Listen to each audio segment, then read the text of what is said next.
You're a superhero.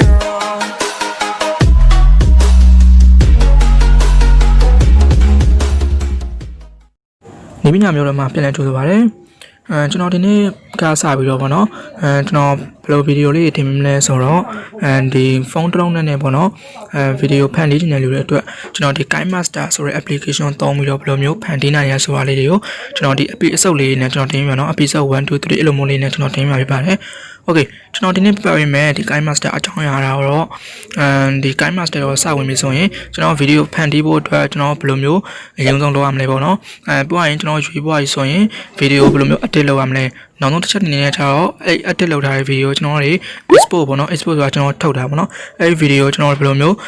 ကျွန်တော်ကဖုန်းကလေးရရဘယ်လိုမျိုး export လုပ်ရမလဲပေါ့နော်အဲ၃ချက်ကျွန်တော်ပြပြပြပါတယ် Okayဒီပထမအဆုံးအနေနဲ့ပေါ့နော်ကျွန်တော်ပြပြရမှာကျွန်တော် project ယူတာပေါ့နော် project ကတော့ကျွန်တော်ဒီ video frame ဆောက်ရွေးရဖြစ်တယ်အဲ့ဒါကိုရေးဖို့အတွက်ကျွန်တော်ဒီအလဲကကျွန်တော်ဒီ quality ကိုကျွန်တော်နှိပ်ပေးလိုက်ပါနှိပ်ပေးလိုက်ရင်ကျွန်တော်အခုသုံးနေတဲ့ version အဟောင်းဖြစ်တဲ့အတွက်ကျွန်တော်ဒီအကွက်3ကွက်ပဲပို့ရပါတော့ဒီ16အချိုး9ရဲ့9ချိုး16ရဲ့1ချိုး1ရဲ့ကျွန်တော်3ကွက်ပဲပို့တယ်တကယ်လို့မိတ်ဆွေတို့ကဒီ Kinemaster ကို Play Store နဲ့တွားပြီးတော့ထောင်းမယ်ဆိုရင်တော့ version အသစ်ရရင်ပေါ့နော် version အသစ်မှာဒီအကွက်လေးတွေက9ကွက်ဖြစ်နေပါလိမ့်မယ်ကျွန်တော်ကတော့ဒီ3ကွက်နဲ့ပဲကျွန်တော်လုပ်ပြရမယ်ပေါ့နော်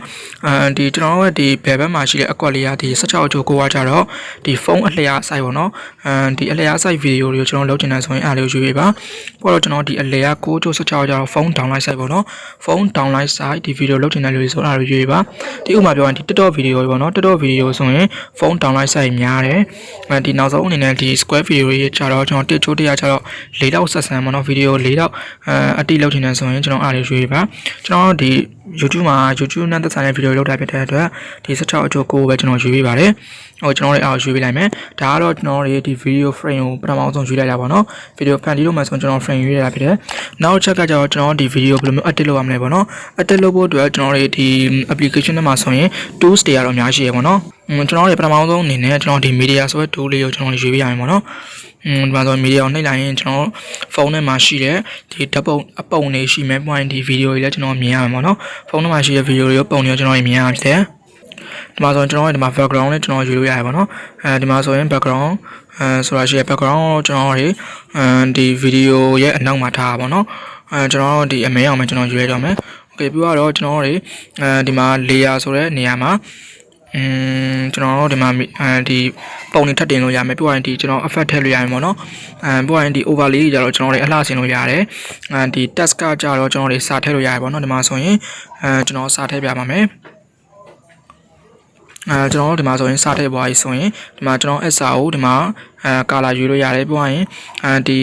animation လေးဆိုတာတော့ကျွန်တော်တွေ effect ထည့်ရပါဘောနော်ဒီစာကိုဘယ်လိုမျိုးပေါ်လာခြင်းနဲ့ကျွန်တော်အဲ့လို effect ထည့်ရဖြစ်တယ်ဒီမှာဆိုရင်လည်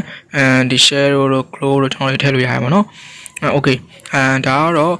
့ဒီကျွန်တော်အချင်းချင်းပဲပြပြပေးမယ်ပေါ့ကျွန်တော်ပဲပြပြပေးရတော့မယ်ဒီ video edit လုပ်တာတွေတော့တကယ်လို့စက်ကြည့်နေရဆိုရင်ကျွန်တော်ရဲ့ channel လေးကို subscribe လုပ်ထားပါကျွန်တော်နောက်တဲ့ video တွေမှာဒီ video edit လုပ်နေလေးကိုကျွန်တော်ထပ်တင်ပြမှာဖြစ်ပါတယ်okay ပြီးတော့ကျွန်တော်ဒီ video edit လုပ်ပါဆိုရင်ကျွန်တော် export ပေါ့နော်နောက်ဆုံးအနေနဲ့ကျွန်တော်ဒီ video ထုတ်အောင်မယ် video ထုတ်ဖို့အတွက်ဒ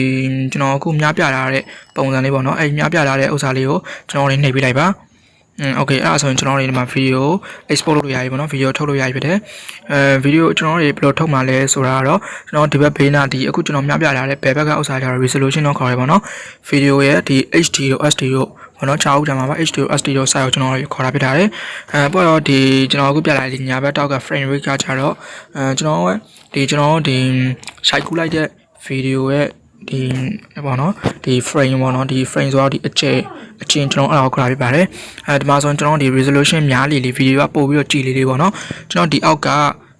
ဒီကျွန်တော်ဒီအောက်ကဒီအဖြူအောင်ဘူလုံးလေးကိုဖိပြီးတော့ကျွန်တော်ရွှေ့လို့ရတယ်ပေါ့နော် resolution ကိုကျွန်တော်ရွှေ့လို့ရတယ်ဒီအောက်ကကျွန်တော်အခုဝယ်မြတဲ့ဥစ္စာကြောင့်မကားပဲပေါ့နော်ကျွန်တော်လုပ်လိုက်တဲ့ဗီဒီယိုရဲ့ file size ကိုကျွန်တော်ပြပြလိုက်ပါတယ်အခုဒီမှာဆိုရင်ကျွန်တော်ဒီ1080နဲ့ကျွန်တော်ထုတ်လိုက်မယ်ပေါ့နော် export ကျွန်တော်ထုတ်လိုက်မယ်ပြီးရင်ကျွန်တော်လည်းဒါလေးပြအောင်ဆောက်ပေးရပါမယ်အဲ့ဒါလေးပြီးသွားပြီဆိုရင်တော့ကျွန်တော်ရဲ့ဖုန်းထဲကိုကျွန်တော်အဲ့ဗီဒီယိုလေးရချသွားပြီဖြစ်ပါတယ်အခုဒီမှာဆိုကျွန်တော်ဗီဒီယိုတစ်ချက်ကြည့်လိုက်ပါနော်โอเ